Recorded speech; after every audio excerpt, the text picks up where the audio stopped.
Merci d'être avec nous sur Radio J. Comme tous les matins, vous le savez, nous sommes ensemble jusqu'à 9h et elle nous a rejoint en studio, l'ancienne ministre de l'Environnement, députée européenne, Corinne Lepage. Bonjour. Bonjour Lana. Merci beaucoup d'être avec nous. Alors oui, ce matin, évidemment, nous allons parler de la COP28, la conférence pour le climat qui se tient actuellement à Dubaï, aux Émirats Arabes Unis. Une conférence qui se tient, Corinne, dans un climat assez particulier. Oui, le déroulement de la COP28 à Dubaï interpelle à juste titre et sa présidence par le sultan Al-Jaber encore davantage. Il est clair que la présence de très nombreux chefs d'État dans un contexte international très tendu est l'occasion de pouvoir mener des discussions en tête-à-tête ou à plusieurs de manière relativement confidentielle. Dans la situation actuelle, cela peut être positif et permettre des rencontres difficiles à monter dans un cadre diplomatique plus traditionnel. Le sujet du climat de la COP28 pourrait être abordé sous bien des angles. C'est l'angle géopolitique que je retiendrai ce matin. Tout d'abord, il faut comprendre ce à quoi nous sommes confrontés. Une accélération sans précédent du dérèglement climatique puisque la température a augmenté de 1,34 degré par rapport au XXe siècle et 1,54 degré par rapport au XIXe selon l'agence américaine chargée de suivre les océans et l'atmosphère, ce pour l'année 2023. Cela nous conduit à une augmentation d'1,5 degré dans les 10 ans, ce qui veut dire que l'objectif de 1,5 degré d'augmentation maximale est hors de portée. Et l'objectif de 2 degrés maximum est pour l'instant inaccessible si on en reste à ce qu'on fait. Et on est plutôt entre 2,5 et 3. Avec moins de 1,5 degré, chacun peut déjà constater les dégâts que cela procure. Alors, les efforts consentis par rapport aux engagements pris par les accords de Paris, par les uns et par les autres, sont également très diversifiés, Corinne. Oui.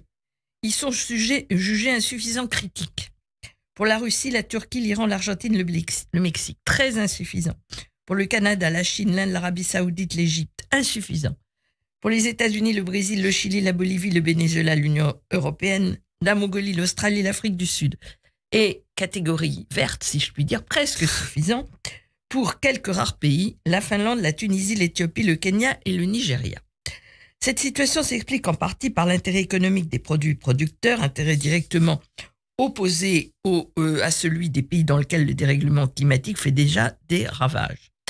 Il va de soi que les pays du G17, c'est-à-dire les producteurs de pétrole, de gaz, voire de charbon, ont des moyens de pression considérables sur les autres et la guerre en Ukraine en est un excellent exemple. L'énergie, pour les sociétés, il faut bien le comprendre, c'est comme le sang pour le corps humain. Oui. Et le monde entier aujourd'hui est addict aux fossiles. Le débat actuel autour de l'engagement de réduire la part des fossiles pose en réalité la question d'un autre équilibre du monde. Les producteurs d'hydrocarbures voulant bénéficier du temps suffisant pour procéder à une transition éco-industrielle et pour mettre en place des technologies soi-disant capables de piéger le carbone issu de l'exploitation pétrolière, ce qui est un rêve car dans le meilleur des cas, 10% seulement du CO2 pourrait être capté et cela ne concerne que l'extraction, évidemment pas l'utilisation. Alors la géopolitique est également interpellée par les conséquences du dérèglement climatique sur la sécurité sous toutes ses formes. C'est peut-être d'ailleurs le problème majeur selon vous. Oui, je crois que tout ça est en fait un immense problème de sécurité.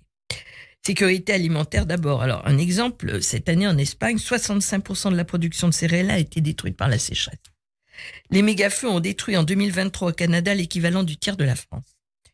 Le stress hydrique qui réduit massivement la production agricole, mais surtout en péril la vie humaine, et il s'accroît partout aujourd'hui dans les zones tempérées qui sont maintenant confrontées au partage de l'eau. On a le problème en France, où le problème ne se posait pas.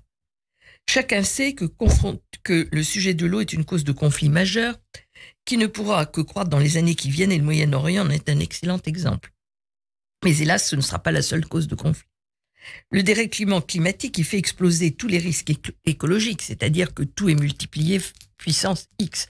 La biodiversité, l'eau, la pollution, vous pouvez tous les prendre les uns après les autres, est une cause majeure de tous les conflits, pour les terres, pour l'eau, mais aussi conflits liés aux réfugiés climatiques qui devraient être plus de 250 millions de personnes d'ici 2050.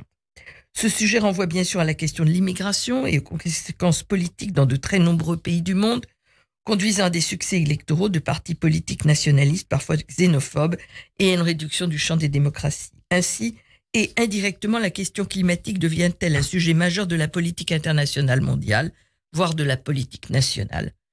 Une source permanente de conflits, mais aussi un accélérateur des difficultés croissantes des démocraties. Dans la mesure où les régimes autoritaires, voire totalitaires, sont en même temps les pays les plus hostiles à la transition énergétique, les plus pollueurs, les plus défenseurs des fossiles, les motifs d'antagonisme susceptibles de prendre de très nombreuses formes et prétextes ne vont cesser d'augmenter.